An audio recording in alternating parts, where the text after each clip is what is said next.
Hi guys. Lian and I will just share with you some guidelines in regards to the supplementation for this program, but also we'll touch on some other related kind of aspects of this program in regards to getting you going on the first week. So you have time over the weekend to prepare and get all the things ready to start your first week next Monday. So maybe, Ilan, you'll start with some of the supplements, and then we'll take it from there. Sure. Okay. I'd like to talk a little bit about the vitamin D3 with K2. First of all, that is on the list that you have. This is the one that I take. It's CanPrev. You don't have to use this one. You can use any brand. I like this one only because they use an organic coconut oil, and D3 and K2 are fat soluble, so they need some fat to be absorbed. So that's a really good one. Some of you are already taking vitamin D. The reason you want to take the K2 with it as well is because they work synergistically together. K2 is typically known to help with blood clotting, but it does a lot more. It's actually produced in small amounts in our small intestine by some of our small bacteria. So that goes back to the microbiome and good gut health.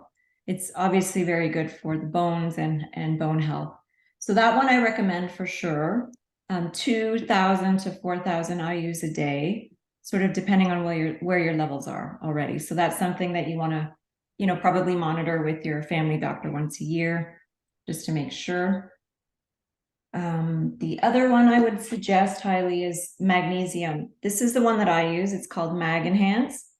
Again, you don't have to use this brand, but the reason I like this one is because it has magnesium glycinate, threonate, and taurate. And magnesium is probably only second to vitamin D, one of the most deficient minerals in most people. And it's very confusing because there are so many different forms, and they all sort of work, but they do different things. So I just want to touch on a couple little things with regards to, so L-threonate is, everyone sort of knows that one for brain health, memory, cognition, inflammation. It helps with things like that as we get older with decline, but it also helps with athletic performance. So, and it helps clear out some of the lactic acid after exercising. So it's a really good one. It actually also helps with hair loss. I mean, I'm not going to go down the rabbit hole of androgens and hormones, but it's really good for that as well. And it even helps a little bit with PMS with women, along with a little bit of B6. And the other magnesium form in it is magnesium taurate, which actually plays a role in helping to regulate your blood sugar. So it's perfect for this reset program. I like this one. It helps reduce blood pressure, and so thereby it's really good for your heart health as well. And the third one in it that I wanted to just mention is glycinate. And glycinate, that form is probably the most familiar to people, aside from threonate, because it helps with insomnia. It's a very relaxing, calming, and it helps people sleep. But it also helps with anxiety and things like that, even depression. So this is something that we recommend you take in the evening before sleep. And like I said, you can choose any brand that you want, but I like this one because it gives you all three. So it sort of gives you an overview of the magnesiums, and it sort of helps the whole body. And also I wanted to discuss the fish oils. Again, there's no particular brand. I use the omega-3, the NutriC. As long as it's third-party tested for impurities and heavy metals, that's most important. There are many, many benefits to omega-3s, the fish oils.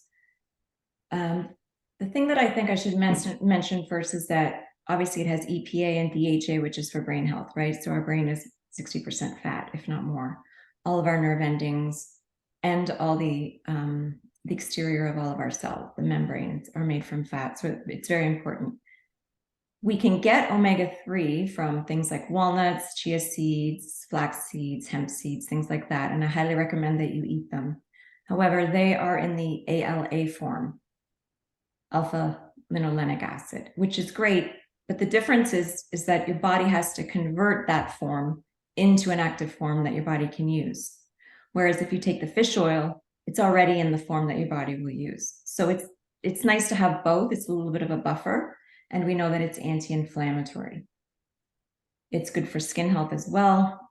You know, a lot of people are putting things on their skin, but actually what you want to do is take something internally, and it will actually come out your skin and do the best job for your skin, not something that you're going to put on your skin.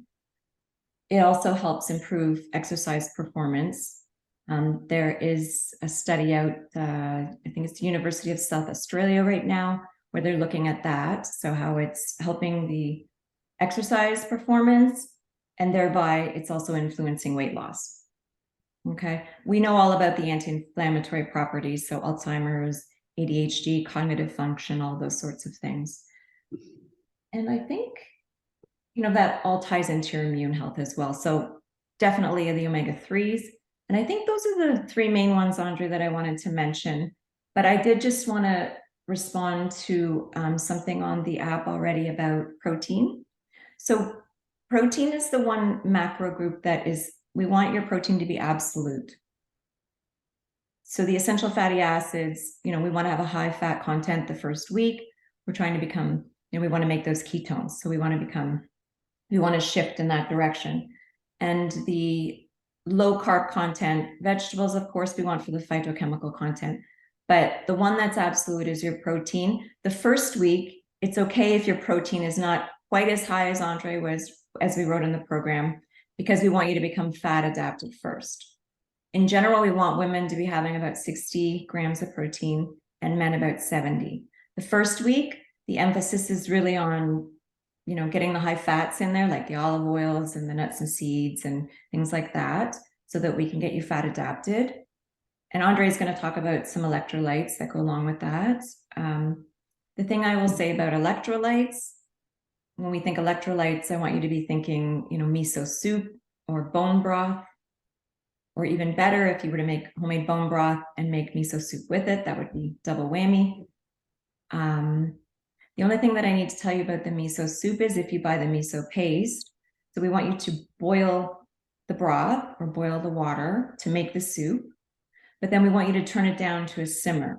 So when you're actually adding the miso paste, I don't want the water to be boiling or the broth, because that will kill off the enzymes in the miso paste that you want for the good bacteria to ferment. Okay, so that would be, and then hydration, which we talked a little bit about, drinking liberally, but between your meals, not with your meals. Small sips with your meals if you need to, but the bulk of your hydration should come in between your meals. And I think, am I missing something, Andre? I think that's... No, I think you covered most of it, and okay. maybe I'll explain my side, and if you think of something, you can add after. I would say also in regards to omega-3s, I also have seen research that it helps to build muscle as well.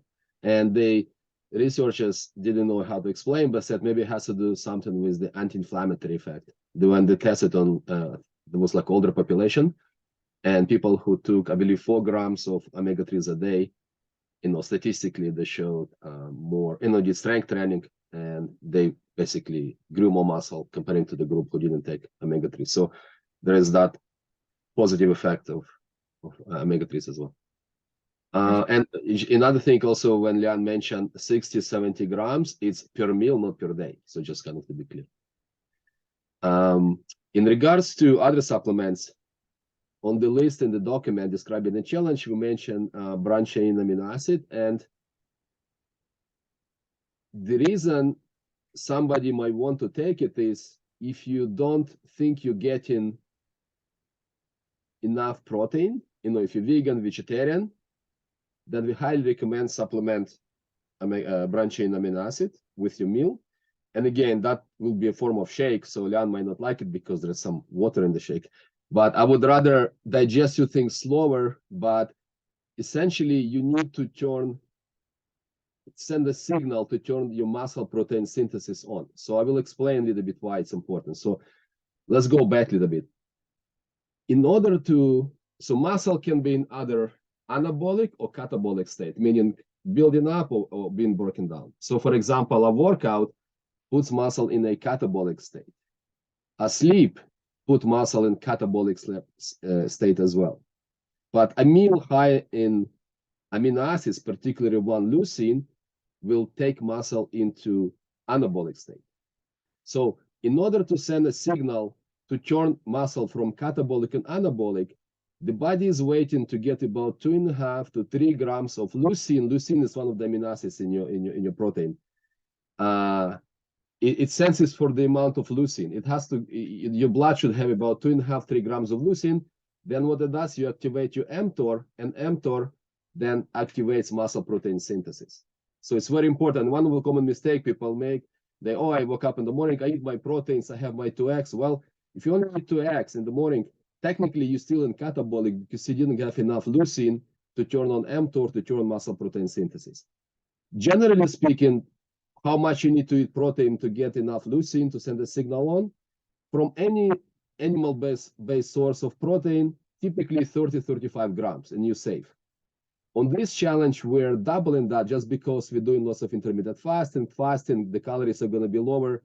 We want to make sure that you're not going to lose muscle.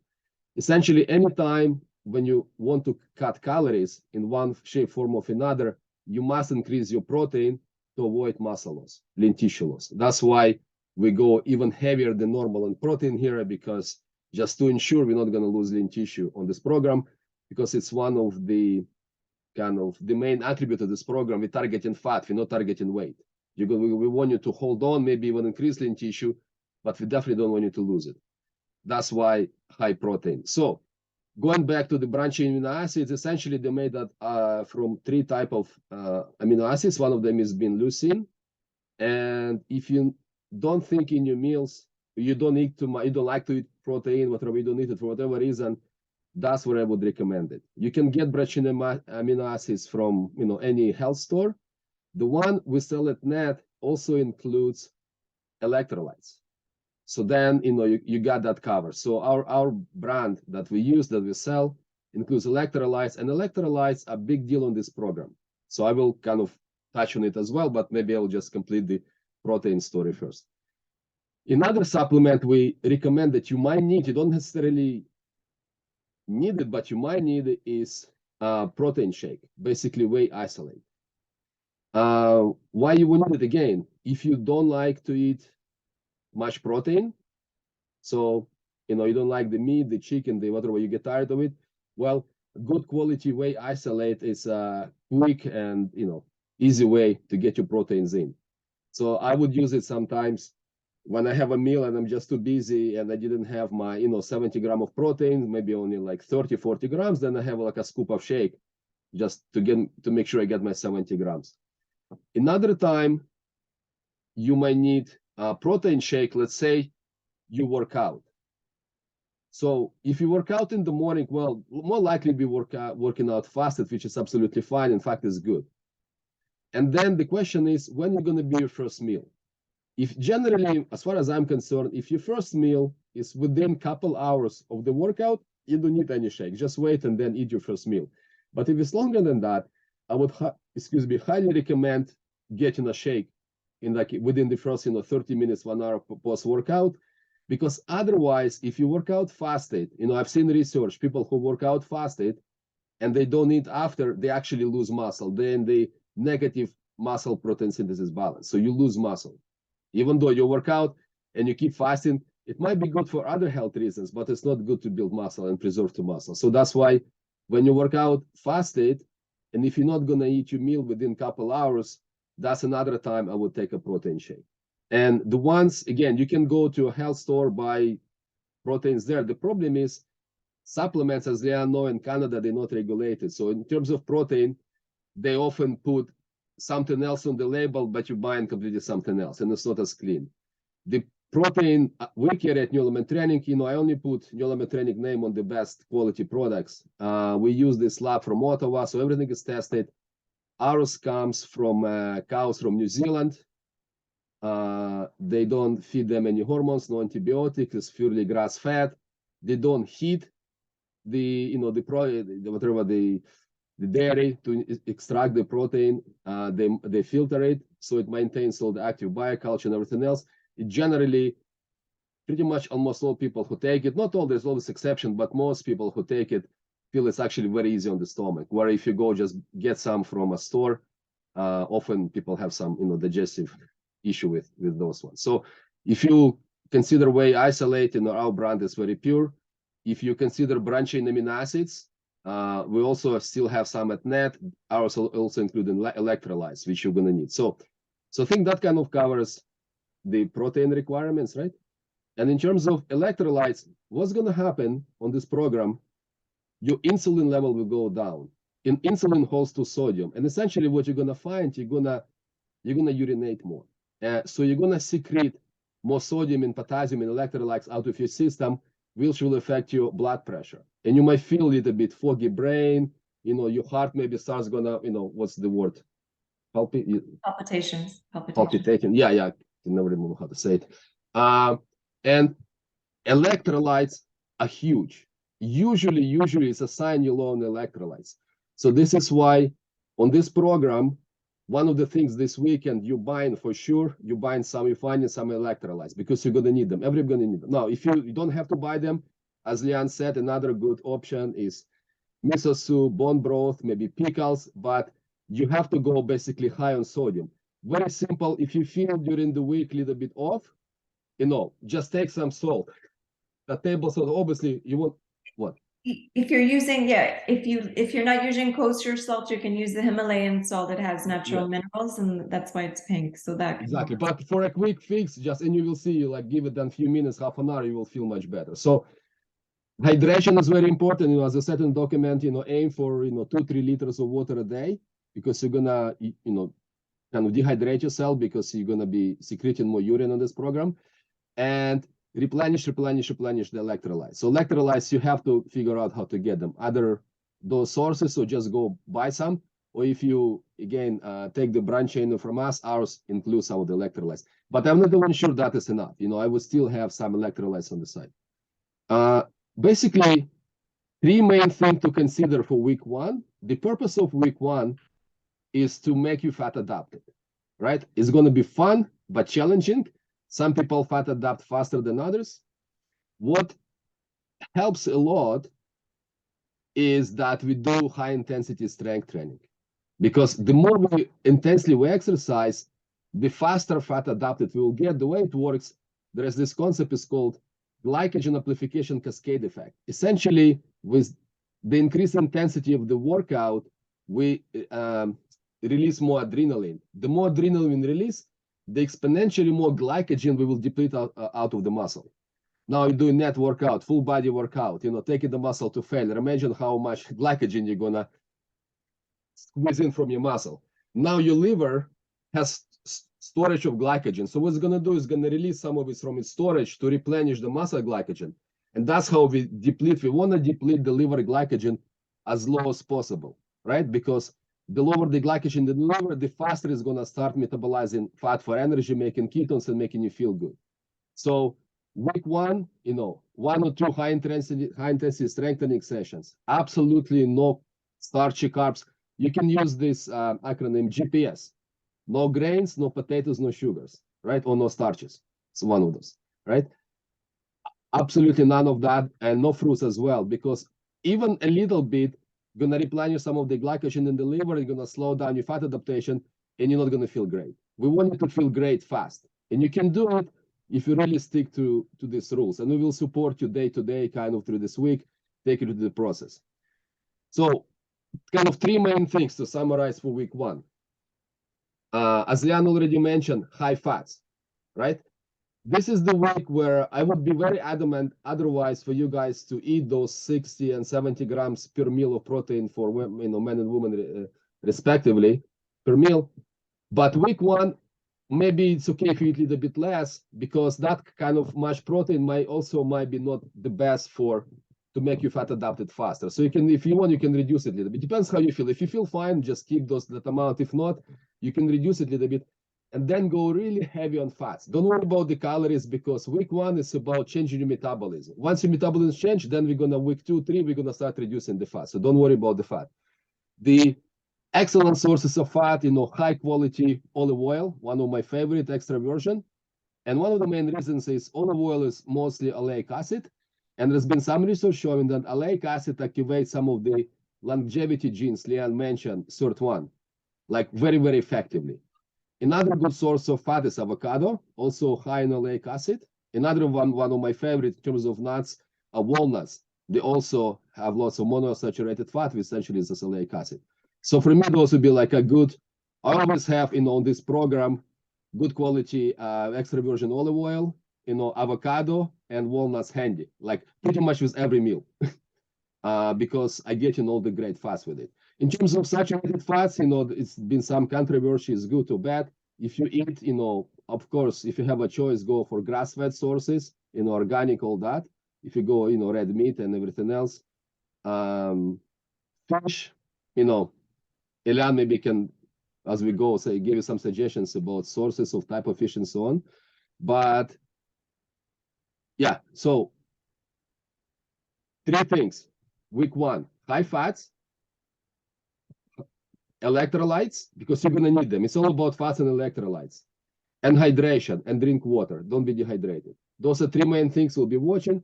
And doing high intensity strength training. And if you don't do high intensity strength training, you can go for a run. You can go high intensity interval training between the workouts. You want to get that glycogen out of your muscle and not out of the liver. Yeah, and we want everyone to try to go for a walk after their second meal in the evening if they can.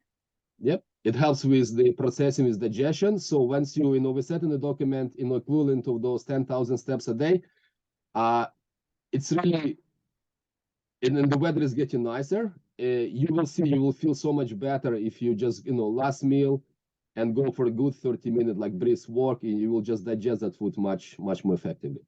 Yeah. So yeah, so you should do, if you can, at least like a good 30-minute brisk walk after your last meal. And make sure overall you move. Like movement is very important. You can't be sedentary and expect to get, good results. You have to move every day. So just with regards to the protein, yes, it's 60 per meal for women and 70 for men. The first week, the approach is fat adapted first. There was a little bit of discussion on the app about how much protein, how they calculate the protein. So just a general rule of thumb, it's pretty close. There's a little bit of a difference regarding fat content and bone and things like that. But in general, 1 ounce of chicken is about 7.3 grams of protein. And 1 ounce of sort of red meat, beef, and things like that is about 7 grams of protein. Fish and shellfish, seafood is roughly about 6 per 1 ounce. So that just gives you a little bit of a benchmark when you're kind of calculating how much. And I think for, you have your list of the healthy fats and the nuts and seeds. Andre mentioned olive oil and walnuts. Absolutely. Walnuts are also a good source of omega-3. I also want you to think flax seeds, hemp seeds, and chia seeds. Just throw them on everything, salads, dishes, anything you can throw throw it on there. That helps with your fat. It's also, those are the best sources of omega-3 as well. We want to have a 4-to-1 ratio of omega-6 to 3, but in a typical diet, it's usually somewhere 21 or 28 to 1, which is very, very inflammatory. And that's one of the big issues that people have. So that will be reversed during the program. So that's great. I just want to mention briefly, because this is really important, what we're using to cook with. So if you notice in the recipe package, I talk about sesame oil, olive oil, and avocado oil, and a little bit of coconut oil as well. I like coconut oil, but it is saturated. So dietary cholesterol, we know, isn't a big deal anymore, right? It's not what we were worried about, but saturated fat does matter. I don't want people to confuse the two. So dietary cholesterol, not an indicator, because most of that is not absorbed in your gut. Most of it we make ourselves. Our body makes most of the cholesterol, but saturated fat does count.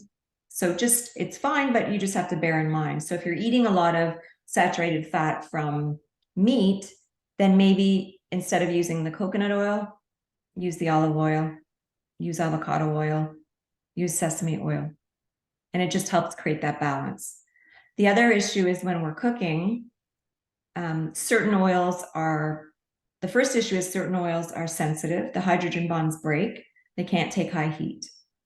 So when I mentioned sesame oil and avocado oil in particular, they can take extremely high heat.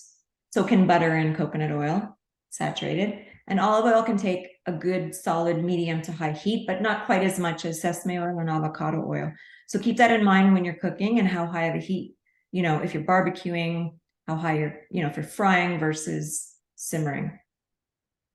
I don't recommend using the inflammatory fats, which are, you know, canola, sunflower, safflower, all the vegetable oils, things like that.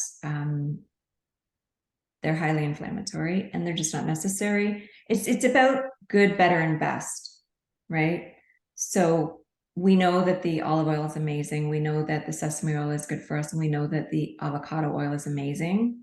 And we can use some organic butter and we can use the coconut oil. So there's really no reason for us to be using those others. And I think, yeah. Oh, with regards to the shakes. So the shakes are great. Andre's absolutely right. If you need them, take them. With regards to drinking while you eat, just if you're going to have the shake and then the meal to sort of ensure that you're getting enough protein with your meal, have the shake first, not after the meal, and try to wait, you know, a good solid 5 to 8 minutes before you start eating the rest of your meal.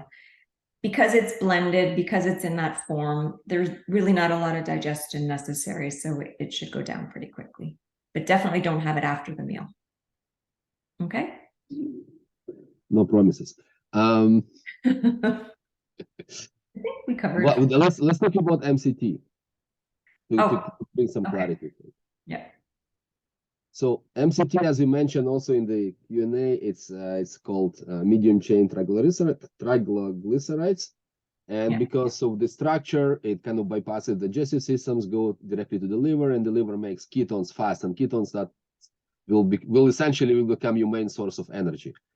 So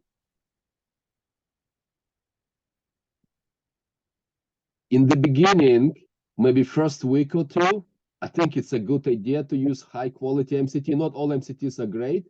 There is one by Bulletproof, it's called Brain Octane, and they sell it in most health store because it has you know, one of the better quality, one of those MCTs that body makes ketones from it.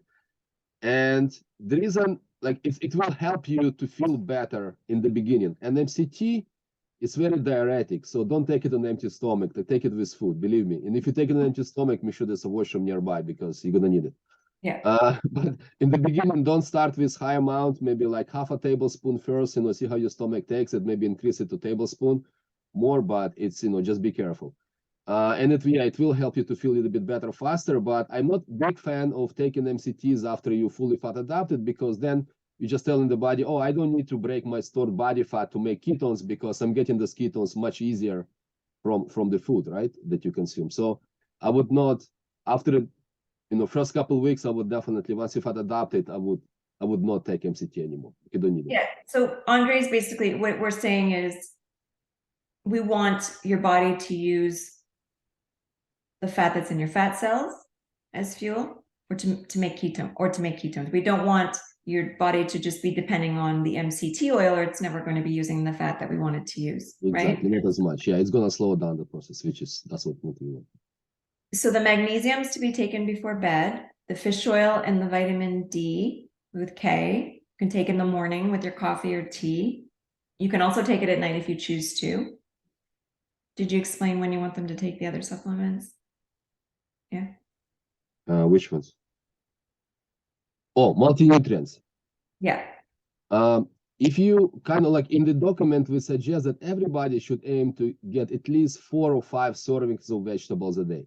But sometimes if you're busy like me, you know, I just don't have time to get that much vegetable salad. So if you want to kind of have your basics covered, you can buy a good quality multi-nutrient and take it just in case. And I still have some from, again, Nets brand. I don't know how much we have left, but we still have a few bottles left if somebody interested. But generally, it's probably a good idea to take it anyway, because 2 meals a day, yeah, if you want well organized and if you eating those vegetables and you're getting high quality proteins and fat, you probably don't need it. But if you're not as organized and you're on the go, like I would buy some multi-nutrient just in case, and just to cover those bases. Yeah, and something that you can do is pulse it. So you take it 1 week, and then the next week you don't take it, and then and so on and so forth. Or you can take it 1 day a week, or just take it on the weekend. So there's different ways to pulse it. That's helpful as well. All right, so I think we kind of covered the supplements and what people will need, right, to start week 1, thinking about the proteins, the fats, electrolytes, some of those supplements we mentioned. And I included the right brands for the stevia spoonable. The one I mentioned in the package also, it's a combination of spoonable stevia with a prebiotic, the inulin in it. So it's actually nice because you're getting prebiotic as well. Or there's a monk fruit, a pure monk fruit in there. And then if anyone forgets, you just refer to the recipes under the essentials. I've got the oils that I recommend using. If it's not in there, it means I'm not recommending it. Also, something I should mention about seed and nuts and quantity. It's not that you can eat it in liberty, because some nuts are actually fairly high in carbs. So I think the recommendation is like a little handful, right? Like a size of a golf ball. I think that's just a general recommendation of how much nuts you can, you should eat a day. What's it? We said yes. So what I recommended was no more than 2 servings of nuts and seeds a day. Yeah, and what's 1 serving? Yeah, well, it's about the size of an egg or a hand, like a little in the palm. Exactly. Yeah. Right. It's in the notes, so you can refer to it. Yeah, no, just to get some clarity. Yeah, absolutely. Okay, well, that's great. I hope everyone has a wonderful weekend, and we look forward to starting on Monday. It's going to be awesome. If anyone has any other questions, please let us know in the app. And yeah, I have a small group of forms. I don't have a large group of forms yet, but I'm sure they will trickle in. I definitely need the consent forms though, guys, before we start on Monday. So please get those out to us. Yeah, I can see, your weekend. Hopefully the weather is good. You can sit in the patio. Yeah, well, there are 25. And work on those forms.